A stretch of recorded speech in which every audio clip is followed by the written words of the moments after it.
Bheka nansi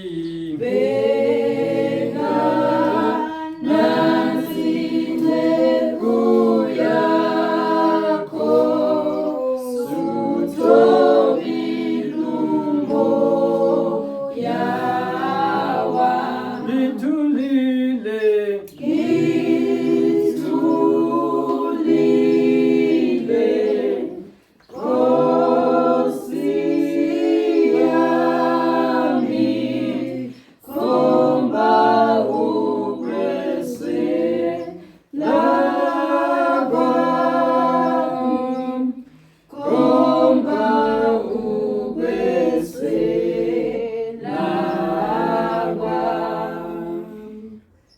Jesu Kristu inkosi. uJesu Kristu inkosi. uJesu Kristu inkosi. uJesu Kristu inkosi. uJesu Kristu inkosi. uJesu Kristu inkosi. Jesu Kristu ke morena. Jesu Kristu ke morena. Ngiyabingelela egameni elihle. Ngibingelela ubaba. Ngibingelela umama. Ngibingelele insizwa intombi Sunday school igama elihle lomsindisi wethu uJesu Kristu inkosi yethu esindiswa ngayo. Suku lokuqala ke namhlanje ngifika eSoshanguve sizohlangana nabazalwane ngosuku lokuqala lweviki Sunday. Ziningi izinto ezenzeka esizokuthiwa zenzeka ngosuku lokuqala lweviki. Kunomunye wesifazane ngoba umama bayayikhuthalela inkonzo mase besukile. Kwathi inkosi ingcwatshiwe kuthiwa hayi ke bethi abaJuda sebeqedile ngayo beyinikele kwabezizwe. Sebekhohliwe abafundi ukuthi yethe inkosi izovuka. Nalo wesifazane uMaria naye wayesekhohliwe. Kodwa intshisekelo yokuthi nje ibone inkosi uJesu nokuthi la ekhona ngisho sekuthifileke. Kodwa isimo sayo sinjani? Ufuna ukubona. Lo wesifazane uzophetha amakha ngiyacabanga ukuthi wayefuna ukuthi nje angabuli lapha. Hayi wasuka kuseni ngovivi wahamba yedwa washiya ingubo zakhe ngiyacabanga akalalanga kahle ecabanga indaba yenkosi ukuthi ikazi injani inkosi. Wahamba wafika ethuneni sathola lokho kuJohn chapter 20 kodwa kaSufu alo ndaba yethu namhlanje ngazivuswa yini. Wafika lapho wesifazane mayifika hawo inkosi ayikho ethuneni yaqala yaxoxa ukuthi obani abazoyibhinqela itshe. Wesifazane hayi manje uyabheka itshe ligini hawo manje uyabheka inkosi ayikho. Akwabuyele emuva wabiza uPetro noJohane. Hayi ngizongibonisa nazi indaba hayi bamtshontshile. Mabebuya gijimisana yilona lo omunye ushiya omunye nomunye ufika kuqala. Ngicabanga ukuthi ke sakhuluma uPetro noma uJohane wafika kuqala. Bafika hayi dineni kwathola ukuthi ithingelosi akekho la. Mbuzo nje uthi nimfunelani ophilayo kwabafileyo. Abantu ke namhlanje badukisiwe isitha. Bahamba befuna ophilayo, befuna inkosi uJesu kanti bayifuna kwabafileyo. Hayi ke oPetro badela ke sebenelisekile ukuthi hayi inkosi ayikho futhi sebezwile ukuthi iyaphila.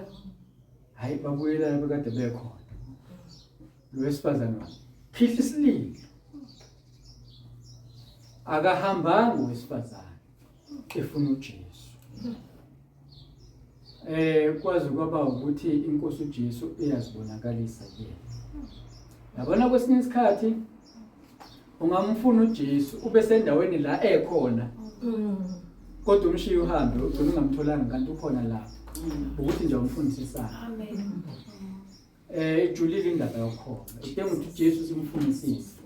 ukuze simthole, ngoba ungahamba ubuyele emuva impela hayi uthi hayi ngifike ngekho ngimtholanga kanti kube khona wena ongamufunisa esakho. Ake angikho lapho namhlanje. Ngokusizwa inkosi sizofunda incwadi kaGenesis chapter 12 verse number 1. Genesis chapter 12 verse 1. Sizofunda sikhulume ngendaba kakhokho wethu nokubizwa kwakhe. Noma ke angithi isihloko sithi nje ukubizwa komntwana kaNkulunkulu. Ukubizwa komntwana kaNkulunkulu nesithembiso. Laphana ke isihloko sakhona sithi ukubizwa kuka-Abrama. Bese ke kuthiwa kuverse 1 noma ke singakafundi ngicela sivala amehlo ukukhuleka.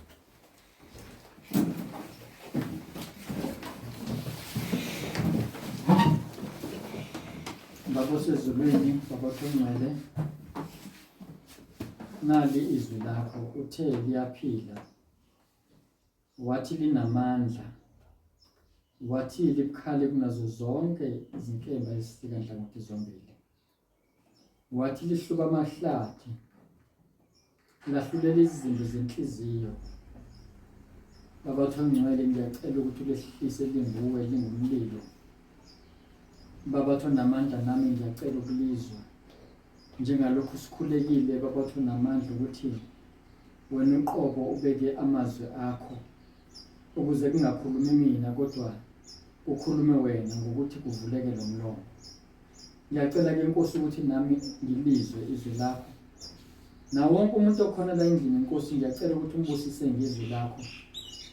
Izwi lakho ke Nkosi linguwe ushilo encwadini kaJohn chapter 1. Wathi ulizwi wayekhona ekuqaleni, wayekunkunkulunkulu engunkulunkulu, ukuphila kwakukuye.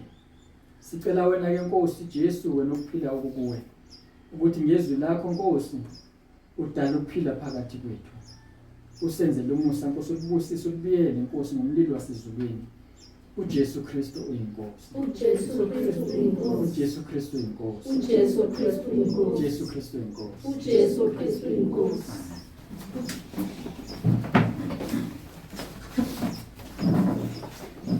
Kufundeka kanjena ke ngesizulu kuthiwa uJehova wathi kuAbrama, phuma ezweni lakini nasezihlotsheni zakho nasendlini kayihlo uye ezweni engiyakukukhombisa lona. uJehova wathi kuAbrama, phuma ezweni lakini nasezihlotsheni zakho nasendlini kayihlo uye ezweni engiyakukukhombisa lona. Inkosi ibusise ukufunda kwezwi layo. Ngicabanga ukuthi siyazi sonke indaba yokubizwa kuka-Abrahama. Ngiyakholwa ukuthi ngesikhathi elizwa leliphimbo, ngoba uNkulunkulu mayekhuluma nawe uvele uzazele ukuthi uNkulunkulu ukhulumayo. Ngicabanga ukuthi akadinganga ukubuza kumuntu ukuthi ubani lo kade ekhuluma nawe. Wavele wazazela. Lana ke kunombuzo enginawo uqala esizozama ukuphendula ukuthi ngesikhathi ezwa leliphimbo uAbrahama, hayi uAbraham, ngaleso sikhathi kwakungu-Abraham.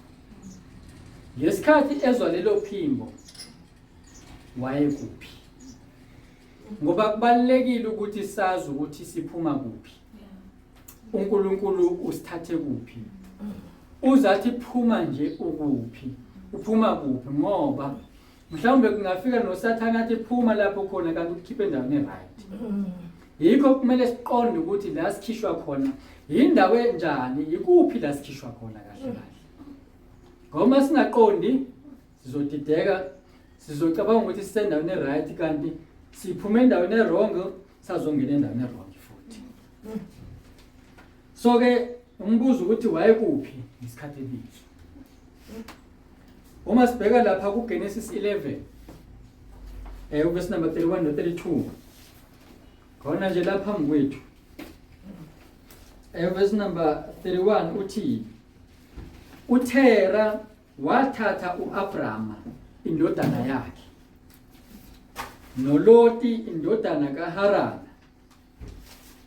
indodana yakhe noSarai umulakazana wakhe umka Abrama indodana yakhe waphuma nabo eUri lamaKhaledi ukuya ezweni laseKhanani bafika eHarana bakha khona. Verse 32. Izinsuku zikaThera zaziyiminyaka ezingamakhulu 25 uThera wafela eHarana. Sisazama ukuthola ukuthi wayekuphi. Lana ke okokuqala sikutholayo ukuthi igama lika baba kaAbrahama kwakuThera.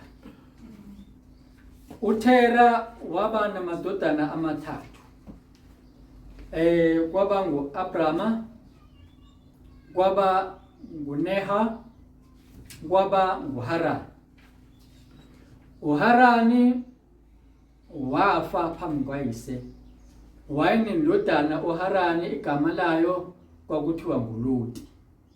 Kusho ukuthi uLoti bekungumzukulu kaThera. uThera ke sizwa lapha verse number 31 ukuthi wathatha uAbrama, wathatha umkakhe uSarai, wathatha noLoti ukusuka ezweni laseUri lamaKhaledi beya ezweni laseKhenani.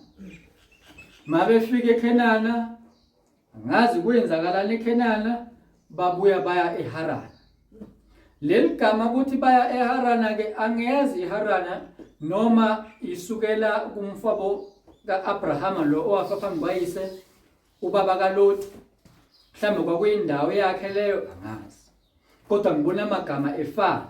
Ubaba kaLoti igama lakhe nguHarana nendawo agcina efele kuyona ubaba kaAbrahama uThera kwakuseHarana. Now kusho ukuthi kuyacaca ukuthi ngesikhathi ebizwa uAbrahama kungenza noma asithi ke kungenzeka ukuthi wayeseHarana. Ngikusho ngamabomu ukuthi ngithi kungenzeka ngokwala esesifunde khona. Ngoba uma uqeda la iverse lokugcina number 32 lithi ku verse number 32 izinsuku zikaThera zaziminyaka engamakhulu 25 205. uThera wafela eHarana. As soon as efa uThera eHarana sithola uchapter 12 uverse 1 uNkulunkulu esekhuluma noAbraham. Bengazi ukuthi uNkulunkulu bethule sonke lesi sikhathi kwenzeka lezi. Kodwa manje usezokhuluma sekufe bani uyiseka Abraham. Sisaphendula ukuthi wayekuphi. Uma sibheka lapha ku Genesis 12 verse 5 kuthiwa uAbrama wathatha uSarai umkakhe noLoti indodana yomfowabo nempahla yonke ababeyibuthile nezinceku ababezitholile eHarana basuka ukuya ezweni laseKhanani bafika ke ezweni laseKhenani. Lamazwi azwe ngoAbrahama kuzwakala sengazuthi uwezwe eseHarana. Now bebesukile eUri lamaKhaledi. Uma ufunda incwadi kaDaniel uthola ukuthi amaKhaledi bekuwabantu baseBhabheli. Kusho ukuthi umsuka wabo uAbrahama kwakuseBhabheli noma ke indawo eyayingaphansi kweBhabheli ngoba kuthiwa iUri lamaKhaledi. Kusho ukuthi ngamanye amazwi kungaba kwakuyindawo yamaKhaledi leyo noma kwakuyindawo eyayibuswa ngamakhaliphi kodwa khona ihlobene namakhaliphi. Uma ubheka ku chapter 11 ila sithola khona igama elithi iBhabheli.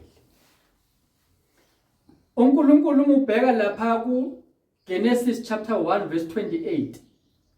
uNkulunkulu uyababusisa abantu uthi zalanani nande niwudle umhlaba abesethi ke nisabalale umhlaba wonke nigcwalise umhlaba. Ngokwebhayibheli kuthani ugcwalise umhlaba. But lapha ku chapter 11 sithola abantu bekhathazekile bekhathazwa ukuthi yabona la indlela esesibabaningi ngayo sesizohlukana manje sigcwala umhlaba ukuze sibalekele ukuthi sigcwala umhlaba asakhe umbhoshongo ozohamba uyofinyelela ezulwini. Baphikisana bemelana nezwi likaNkulunkulu elithi udleni umhlaba nisabalala umhlaba wonke nande emhlabeni niwugcwalise umhlaba. Bona bafuna ukugcwalisa, bafuna ukuya phezulu, bafuna ama shortcut okuya phezulu. uNkulunkulu abazi ukuthi kanti la phezulu emkhathini kunoSathane, bayozifaka kuSathane. So abantu laba uNkulunkulu owathi ke mubheka uGenesis chapter 1 verse 26 uthi uNkulunkulu masakhe abantu njengomfanekiso wethu. Bese ubheka ke wehle nendaba lapha ku chapter 11 abesithi uNkulunkulu ke masehle. Futhi ay serious indaba yabo ukuthi bafuna ukwakha umbhoshongo ezweni. Bese ulimi lwabo sulihlakaza ukuze lokuhlangana kwabo nalento abayizama ukuyenza lihluleke ingenzeki. Divide and conquer. Nembala ke wehla uNkulunkulu nokuthathu bakhe njengoba silana nje ngixakwa isitswana obakuya ngami ngaba ngiyasikhuluma ngaba ngihlale ngisikhulume ngenxa ukuthi kwenzeka eBhabheli. Kwathiwa ke igama laleyo ndawo kwase kuthiwa ke iBhabheli. Kusho ukuthi indawo ayesuka kuyona kahle kahle uAbrahama kwakungesiyona indawo right for umntwana kaNkulunkulu. Kwakungesiyona indawo umntwana kaNkulunkulu ayengakhula ekuyona azane noNkulunkulu. So uNkulunkulu ke uyasusana kodwa ke sisazofika ke lapho. Besaphendula lo mbuzo. Impendulo yakhona ithi kuzwakala sengazuthi ngesikhathi ezwa leliphimbo ubese Harani. Kodwa ngokuqhubeka nendaba mhlambe sizothola enye impendulo futhi. Nakulona iphuthu ukuthi kube nempendulo ethi ayibe nomehluko omncane. Kunesizathu salokho. Umbuzo ke olandelayo uthi kanti uAbrahama lo wabizwa nini? Kubalekile nakho ukuthi sazi ukuthi sibizwe nini. Uma ke sibheka lapha ku Genesis chapter 12 verse 1 sesifundile ngesizulu. Kodwa uma ubuka ku King James, hayi iNew King James. iKing James uoriginal. iKing James ke bathi ihunyushwe isusela kuGreek. So isondele nehumusho nesihumusho esasikhulunywa naso kwaIsrael ngaso sikhathi noma ulimi lalukhulunywa lapho. Ukuze ke ngifunde ku King James ukuthi ngafika esitolo samaBhayibheli ngifuna iPocket Bible. Kwaba yilona kuphela ke iBhayibheli engikwazi ukuthola ukuze ngikwazi ukuthi noma ngiyemoli noma ngiyakuphi ngivele ngilifake nje la ephakethini lami. Mase ngidinga ukufunda nje ngingabe ngivula ifoni ngivele ngifunde la iBhayibheli. So ke ngijwayeleke ngithe mase ngifunda ke indaba ngilungiselela inkonzo ngithi ayibo lamagama ungathi akubona kanti bengicabangane ngididekile ngiphambene nekhaya. Kanti kubhalwe uKing James bese ngifuna ke mina kuNew King James sengingasayitholi lento kade ngifuna ukuyithola noma ngesikhathi ngizindla ngayo ngoba mangihamba indlela yesikhathi vele kubuya amazwi kaNkulunkulu lokho ke siyakuthola ku Deuteronomy chapter 6 ukuthi vele kufanele kube njalo kufanele nje ukuthi uma uhamba endleleni izwi likaNkulunkulu, uma uhlezi phansi ekhaya izwi likaNkulunkulu. Ngani na? Ngoba amadimoni ayahlebeza kumuntu ngaso sonke isikhathi. Ngesikhathi uzinda ngezwi likaNkulunkulu uyawavala. Uyawavalela ukuthi angangeni ngoba izwi likaNkulunkulu liyinkosi uJesu lingumlilo. So uvalela amadimoni angangeni kuwena, wenza ukuthi uNkulunkulu akwazi ukuthi akhulume nawe. So kuyakusiza ukuthi iBhayibheli lihlale kuwena njalo ngaso sonke isikhathi. And omunye enye insizwa yaba nenhlanhla yokuthi neTestament elisha lihlale ephaketheni. Yabona nje ubaba Nkosi unalama shethi ngesikhathi ngisakhule sasijwayele ukwathola kunephakethe la. Yabona la wethu alikho leli phakethe la. Leli phakethe leli thatha iTestament elisha insizwa le ifake la, liyangena ephaketheni iTestament elisha lesizulu. Namanye ke akhona amancane noma ke ama pocket Bibles. Fakile la, angithi ke iBhayibheli linamapheji amaningi, linoqinisa. Wahlangana nenkinga endleleni. Angazi noma kwakuyiheist noma kwakuyini kodwa kwakudutshulwa. Ekudutshulweni kwakho inhlamvu yayiqonde enhlizweni kuyena. Kanti ufake ilokhuzi ipocket Bible yakhe la ephaketheni. Inhlamvu yashaya ipocket Bible ayangakwazi ukuthi ingene enhlizweni embulala njengazi. Wasindiswa ukuthi uphethe izwi likaNkulunkulu. So ke kuyasiza ukuthi umuntu ahlale enalo izwi likaNkulunkulu. So ke ngizofunda ke ngalelo humusho ukuthi lithini ukuze si-understand kangcono ukuthi wabizwa nini uAbraham noma uAbraham. Kuthiwa ke ku verse 1 ke ku King James Version. Now the Lord had said to Abraham, let thee out of thy country and from thy kindred and from thy father's house unto a land that I will show thee. Now, New King James, now the Lord said to Abraham. But lana King James had said. Kunomehluko ke la. Ngiyeke ngathi ake ngiye dictionary ke ngiyobheka noma ngiyoguglisha ukuthi lo had said no said uhluke kanjani ngoba mhlambe ngenze ukuthi bangirobhe esikoleni. Phela mina ngafunda emakhaya. So umuntu uma ufunda emakhaya uphinde ungazi noma wawufundiswa kahle noma ungafundiswa kahle, fanele uphinde verify ukuthi ngempela lokho ocabanga ukuthi kuyikho yini.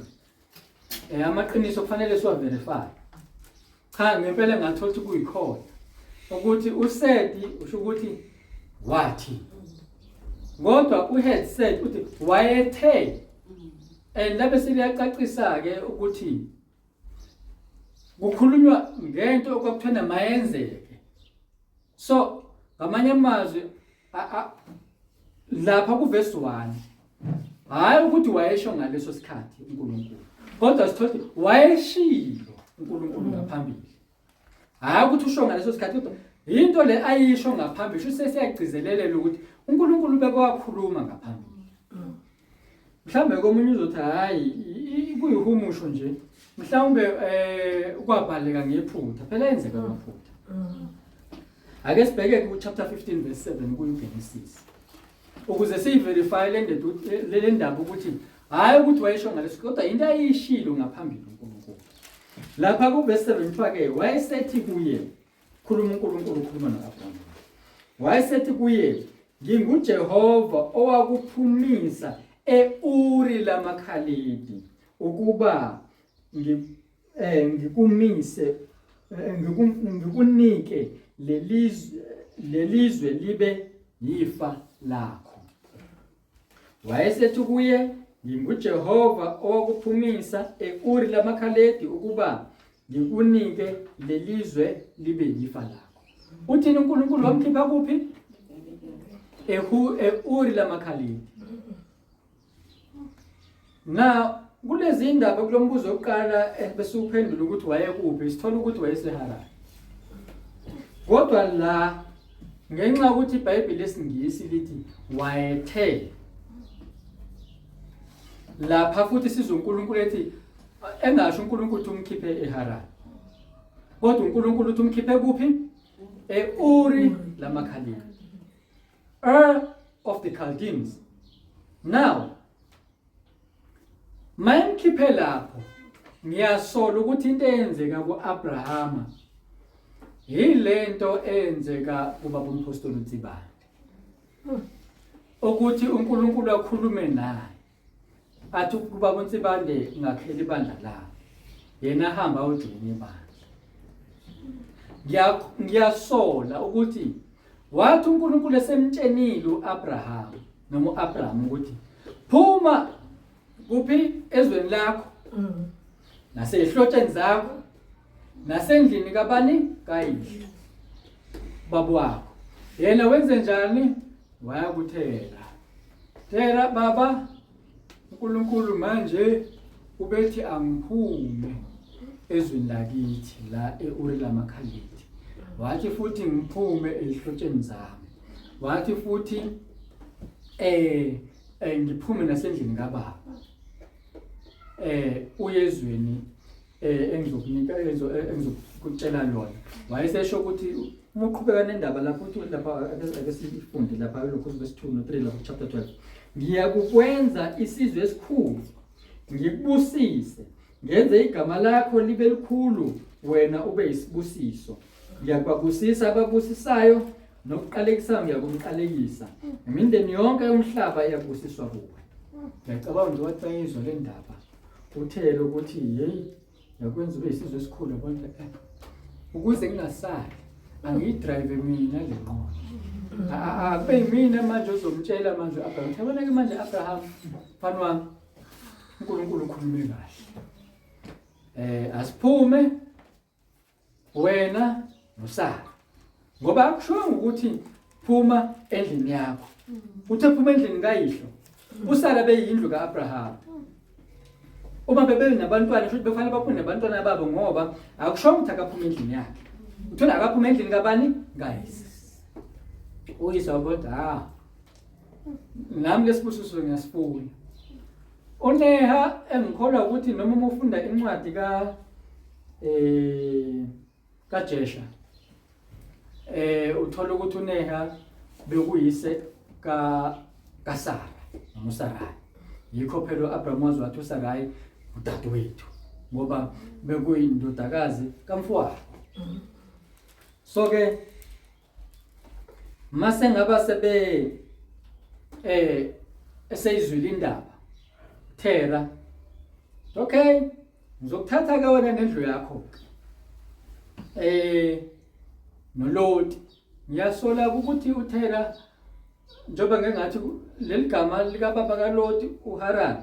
Nale ndawo ethiwa iHaran ngiyasola ukuthi kahle kahle wayeyithanda le ndawo Thera. So wasethi uThera ke ayike asambeni ke seKenani ngoba kusho kanjani. Bafike eKenani. Befika hayi ngoba uAbraham esenza izwi elisho uNkulunkulu. Selandela abantu Abraham manje uyise. Akasalandeli izwi. Yabona ukuthi kunomehluko lapha. Asiqaphele bazalwane. Singagcini sesilandela abantu sesilahla izwi. Ngoba uNkulunkulu uzovela athule athi ngoba umuntu ulandela umuntu. Lalela ke into eyizwa umuntu. Mabefika lapha yana mhlambe kwaba nezinkinga ezabakhona nani bese ndawo right. Bebese ndawo right la uNkulunkulu ebefuna uAbraham abekuyona kodwa manje kule ndawo kade kuyona ubengekho nomuntu right. Noma ubengekho nabantu aba right. So ungaba sendaweni right.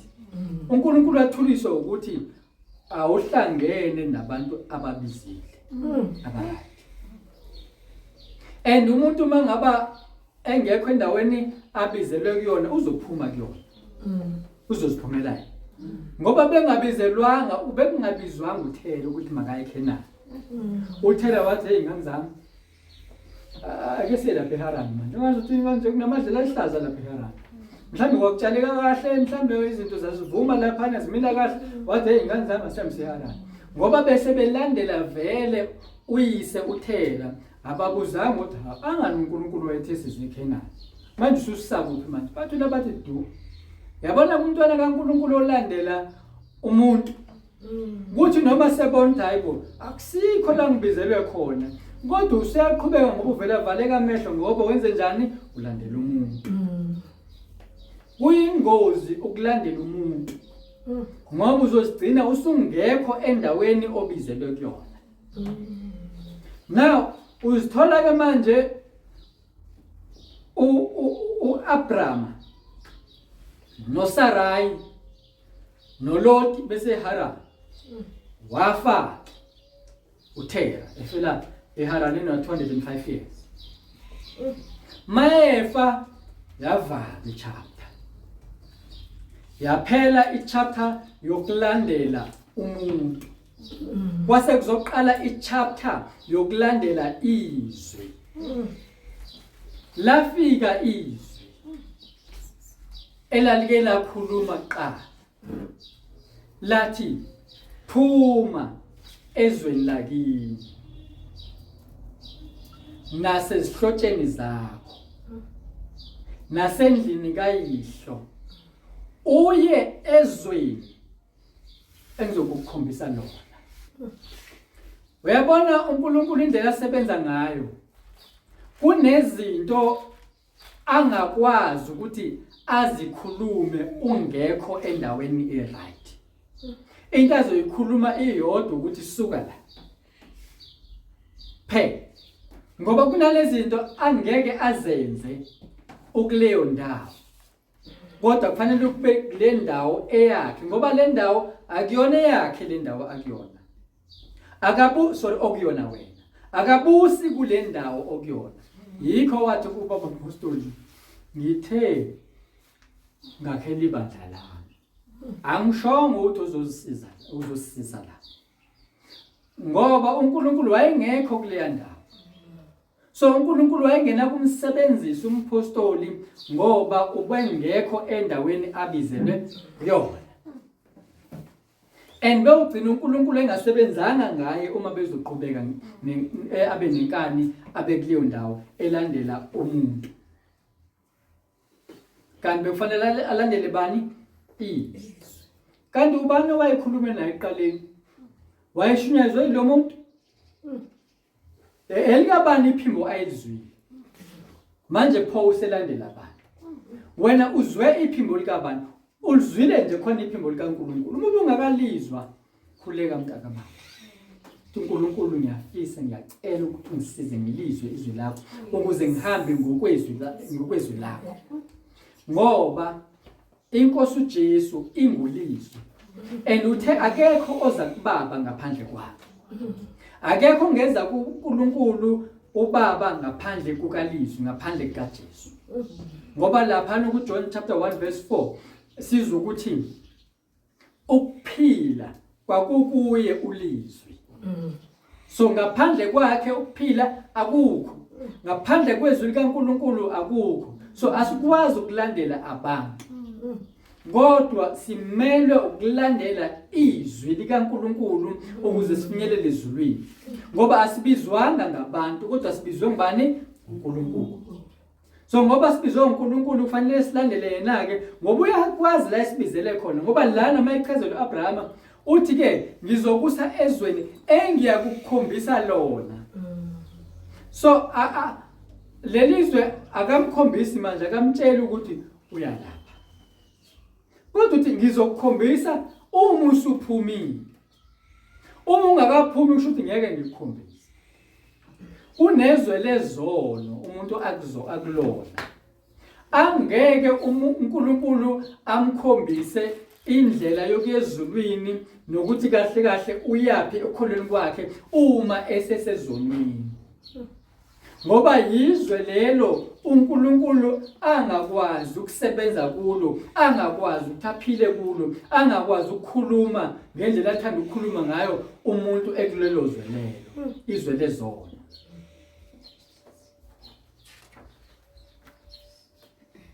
Now kuthiwa ke sikhishwa ezweni. Esihlotsheni nasendlini kaBaba. Uyabona ukuthi lezi ndawo esikhishwa kuzona indawo ezi-comfortable kumuntu. Yabona makuthiwa ngiye ekhaya ngifika ngibe comfortable. Mangihamba endaweni engayazi ngihamba ngiqalaza. Kodwa uma uhamba ekhaya awukhathazwa lutho ngoba nabantu bakhona yabazi. Sekade ke ngigcina ukuhlala emakhaya. Mangifikile ekhaya ngijwayele ukuthi ngihambe nje emaphandleni ngiyoyikhulekela khona lapho kungekho khona abantu ngoba ngiyazi ukuthi uNkulunkulu uyathanda ukuthi abe ne-full attention nomuntu. Ngolunye usuku ngiyahamba ngiyokhuleka. Ngithi ngisawufika ke ngisahamba ukuthi ke sengiyoshona ke lapha endaweni ekusithekeni.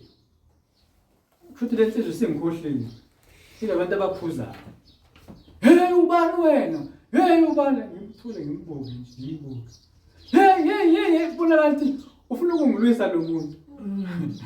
Ngithi ayisondela la. Hayi mangabe sondela ngibona. Kusho ukuthi uyangazi. Nensizwa ke sasifunda nayo ethe ukuqhela lasekhaya. Yayingixoxela ukuthi noma isixoxela ukuthi izinsizwa zangasekhaya zasho ukumqeda. Zimshaya ukuthi azimazi. Ngoba la ungaziwa khona awukhululeki ushayelwa nje ukuthi awaziwa. Nale nsizwa yayingibisela ukuthi ayingazi. La ungaziwa khona. Ngoba nenkinga. So uba comfortable endaweni yakini. Ngoba uyaziwa noma ngathi akhona umuntu okuhlukumezayo kungafika abantu bangakini bazokulekelela. Kanti uma ungaziwa ushayelwa khona lokho awaziwa. So ke phuma kule comfort zone yakho. Kulezwe lelizwe lelophila kulona izwe elingcolile uNkulunkulu akakwazi ukusebenza ekulelizwe. Akakwazi ukuthi akusebenzise ekulelizwe. Akakwazi ukuthi akwenzise lento afuna ukwenzisa yona ukulendawo. So ngamanye amazwi ulimitha ukusebenza kaNkulunkulu lokukhuluma kaNkulunkulu kuwe ngokuhlala kule position okuyona. Kuyaphoqa ukuthi ulalele izwi elithi phuma ezweni lakini. Lapha kuma sibheka uGalatians chapter 6 verse 14. Sakhuluma indaba yokuphuma ezweni ke manje. Kuthiwa ngepha kimi makungabi khona kanye ukuzibonga. Kuphela ngesiphambano senkosi yethu Jesu Kristu okubethelwe ngaye izwe kimi nami kulo. uAbraham kokukhulunywa izwe eliphysical. Kodwa manje la kuthiwa okubethelwe ngaye izwe kimi. Izwe libethelwe nguJesu Kristu kimi. Kanjani? Uyena othema ngiphume ezweni. So izwe ke lase liyabethelwa ke kimi. Ngamanye amazwi labulawa izwe. Angisaphili kulelo lizwe ngoba vele lifile libethele. So kusho ukuthi ngamanye amazwi ke ngoKristu Jesu ngiphumile ezweni lakithi. Nalo futhi lase liyaphuma ke kimi. Ngoba kuyenzeka ukuthi umuntu aphume ezweni kanti izwe lona liphumanga. Njengabantu bakwaIsrael. uNkulunkulu wathi phumani lapha ezweni laseGibhithe. Niyezweni lesethembiso ayezobakhombisa lona. Yebo babeyazi indlela yaseKhenani kodwa wabahambisa ngendlela yakhe ngoba uNkulunkulu mayekhipha ezweni ukhambisa ngeyakhe indlela hayi le wena uyaziyo. Ngoba manje usulandela yena usulandela izwi lakhe uhamba ngendlela yakhe. Manje inkinga yabantu bakwaIsrael eGibhithe lalingaphumanga kubona kodwa bona babephumile eGibhithe. Nithi iBhayibheli babekhumbula oanyanisi bakhona nogaliki bakhona. Umzalwane ahambe endleleni esephumile eGibhithe kodwa usakhumbula izinto zasemuva, izinto ezazimnandi. Athi omunye hey mina ngangiyisoka mina nganginentombi engaka mina ngangukuthi nani ubheka omunye esho ngathi uyafakaza kodwa ubona ukuthi sengekho ingcoma phakathi la. Kahle usekhumbula manje lo muntu iGibhithe lakhe aphuma kulona. Enomunye agcine esebuyela kulona vele iGibhithe kwelikamoya engabuyelanga physical. Njengabantwana bakwaIsrael bagcina bebuyela kulona iGibhithe beze becomplain balikhiphe ngembaba ngembaba bethi ngabe ngcoba safela eGibhithe noma sizofela la ehlane. Ingenxa yani ukuthi iGibhithe lelingaphumanga kubona. Benza isithixo segolide nje ingenxa yani iGibhithe lelingaphumanga kubona. Manje ngaphumanga iGibhithe umuntu ugcine senza izinto zaseGibhithe. Manje ke uthi uNkulunkulu phuma ezweni lakini. Uyezweni engizokukhombisa lo. And manje uzokukhombisa lelo awuhambi ngendlela oyaziyo. Awuhambi ngokwazi kwakho. Uzoke nje akudabulisa olwandle la umama kade efakaza. Ulwandle lwakhe lo kade adabula kulona. Ukuthi uvele nje ubone ungasahambi kungasayeki phambili. Uthi umuntu uyabheka ngemuva nazi impi kaFaro. Iyakulandela. Wena phakathi nendawo uyisenwishi manje. Ulwandle ngala amasosha empi la azolwa nawe. And ngokobuntu uthola ukuthi yabona la ngiyabheda la. Kodwa sekumele ukhumbule ukuthi uhamba lapha. Ubani okukhiphe lapha la uhlaselwa khona. Ukhishiwe lapha njengoba ukhishiwe lapha yana bheka phambili ungabusabheke emuva. Ukuthi kunolwandle phambi kwakho uyalibona and mucabanga ngengqondo yakho uyabona kuweleki la. Lithi iBhayibheli libabheka phezulu. Ubuso babo bakhanya. Akusoze bajama. Inkinga yabo balibheka ulwandle. Uma babheka phezulu babheka ifu. Babengeke balibona ulwandle babezoqhubeka nje bahambe. Bathi thina sibheke wena thina. Luyivulekela ulwandle bengashongo lutho bengazange bacomplain bakhala. Inkinga yabo babheka phansi. Kanti lo babizile uyazi ukuthi indlela ihamba kuyo. Ngoba uthe uyindlela neqiniso nokuphila. Uyena kobabizile. Uyena kokubizile. So khohlwa ukuthi ubonani phambi kwakho. Ukuze ungakhathazeki. Ngiyabonga siswethu. Ngiyabonga mama. Abase Philip 4 verse 7. Lithi ukuthula sikuthola. Esikuthola kuKristu Jesu. Udlula ukuqonda kwethu. Ngoba ukuqonda kwethu siqonda izinto ngokwenyama. Kodwa manje mangaba sesibheke phezulu kuKristu siba kuyena singabekho emhlabeni. Masingasekho emhlabeni sikuyena izinto zomhlaba zisasithinta. Ngoba thina sesiphezulu sisikuyena. Sikulo ohamba kanye naye. uJesu Kristu inkosi. uJesu Kristu inkosi. uJesu Kristu inkosi. uJesu Kristu inkosi. Ukuphuma ke lokho ezweni lakhe. Yabona umntwana kaNkuluNkulu wonke uzoqala ezweni laseGibhithe ezweni lokugcina besono. Noma uba. And kungakho uNkulunkulu ethe kuAbrahama inzalo yakho izoya eGibhithe ebeyisigcila khona. Ukuze nayo ngoba kuyinzalo kaAbrahama njengoba thina siyinzalo kaAbrahama sonke silandwe ezonweni. Nenzalo yakhe ke uNkulunkulu wavuma ngabomu ukuthi ayiye eGibhithe ukuze kucace ukuthi kahle kahle inzalo kaAbrahama isuswe ezonweni isuswe ezweni ekade kulona. Ngoba phela siyinzalo kaAbrahama thina. Kuthiwa asuke ezweni lakithi. Kusho manje izwe lakithi thina yizona. Kodwa bona uAbrahama kwakuyiyuri lamakhalidi. Inzalo yakhe kwakuyiGibhithe. Lokho kwakusivezela isithombe sokuthi umntwana kaNkuluNkulu kukhona la ephuma khona. Yikho ngithena wayekuphi ngesikhathi leso. Akekho umntwana kaNkuluNkulu obizwe engcwele. Kodwa sonke sisuka ngale eGibhithe. Sonke sisuke uri lamakhalidi.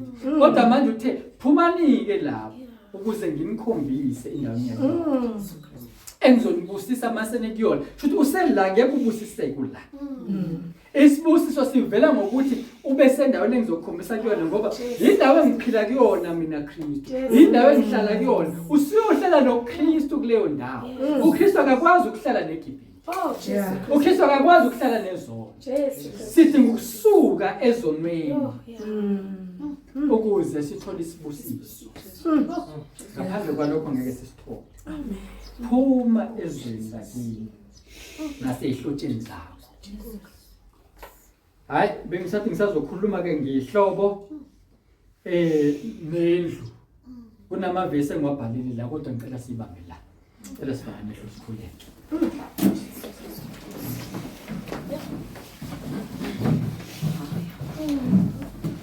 Baba uthungeke, Baba usezulwini siyathoba phambi kwakho. Baba thona amandla sike sabalandela abantu. Sathatha ngokwazi sabona Nkosi sisendaweni eright, yebo besike saba sendaweni eright njengoAbraham beke waba khona eKenani. Kodwa ngenxa ukuthi belandela umuntu wazithola sephumile eKenani. Baba thongcwele nathi ke ngenxa yokulandela izinto nabantu konze ngenzeka ukuthi sesike saphuma eKenani namhlanje siphumile eKenani. Siyacela ke Nkosi uphinde ukhulume izwi okwakhulu ukuthi siphume ezweni lakithi.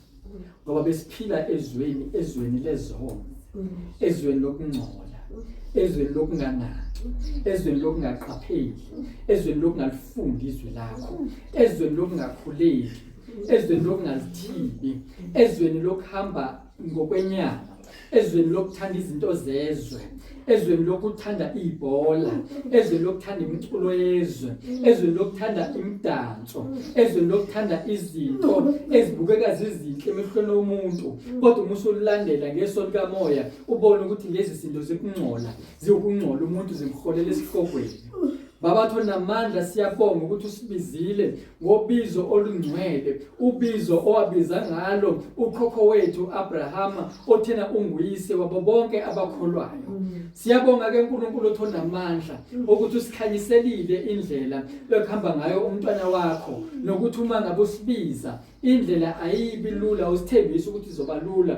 Kodwa uma sikulandela njalo singaphelelwe ngamandla, singabheke emuva, sizofinyelela ezweni lesethembiso, sizofinyelela ezulwini. Ushilo ke Nkosi Jesu kubafundi bakho wathi ekhaya lika Baba kunezindlu eziningi, uma bekungenjalo bengizonitshela. Siyabonga ke Baba othongcwele ukuthi usiholela ekhaya lika Baba, usiholela ezulwini. Yilona zwe lethu lesethembiso, ilona zwe lethu othena uzosikhombisa lona noma sesifikile.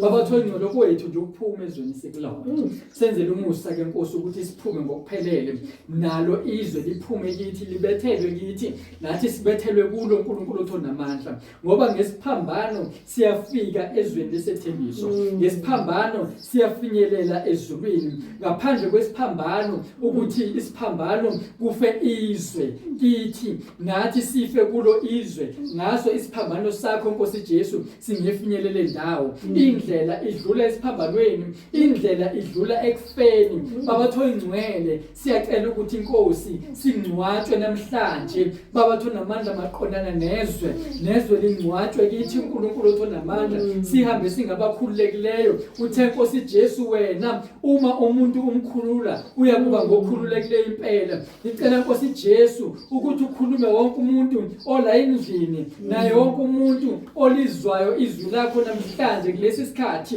uJesu Kristu uyinkosi, uJesu Kristu uyinkosi, uJesu Kristu uyinkosi, uJesu Kristu uyinkosi. Amen.